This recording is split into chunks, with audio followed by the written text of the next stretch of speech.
எது ஜப்பானோட internet speed 1 million GB per செகண்டா? ஜப்பான்னாலே ஒரு டெக் ப்ரோ கண்ட்ரின்ற மாதிரி சொல்லுவாங்க. ஏன்னா அவங்களோட இனோவேஷனுக்கு அளவே இல்லாமல் போயிட்டு இருக்கும். எல்லா டெக்னாலஜிஸுமே அங்கே இருந்தால் நிறைய கண்ட்ரிஸ் ஸ்பெகுலேட் ஆகும். அந்த வகையில் இப்போ ஜப்பான் என்ன அச்சீவ் பண்ணியிருக்காங்கன்னு பார்த்தீங்கன்னா, அங்கே இருக்க internet speed 1 million GB per second சொல்கிறாங்க. நம்ம இந்தியாவில் 100 MBPSக்கே வாவ் என்ன ஸ்பீடாக இருக்குது, 150 MBPSக்கு எத்தனை படம் டெவலப் பண்ணுறோம், என்னப்பா இவ்வளோ செகண்டில் இவ்வளோ ஸ்பீடாக டவுன்லோட் ஆகுதுன்னெலாம் பேசிகிட்டு இருப்போம்.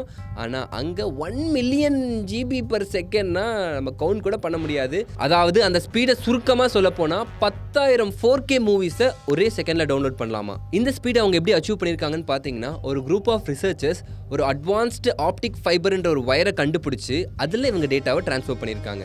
இப்போ தான் நம்ம இந்தியாவில் 5Gக்கே வந்திருக்கோம். அதுவும் எல்லா இடத்துலையும் கிடைக்குதான்னு கேட்டிங்கன்னா அங்கங்கே கிடைக்குது, சில இடத்துல கிடைக்க மாட்டிருக்கு. ஆனால் ஜப்பானில் 1 மில்லியன் ஜிபி பர் செகண்ட் அளவுக்கு ஸ்பீட் இருக்குன்னா நம்ம இன்னும் அந்த அளவுக்கு அச்சீவ் பண்ணுறதுக்கு இன்னும் எத்தனை வருஷம் ஆகுமோ. ஸோ இந்த வீடியோ பார்த்துட்டு இருக்கீங்க, நீங்கள் ஜப்பானோட இனோவேஷன் பற்றி என்ன நினைக்கிறீங்க, and 1 million GB per second speed இருந்தால் நீங்கள் என்ன பண்ணுவீங்கன்றதையும் கமெண்ட்டில் சொல்லுங்கள்.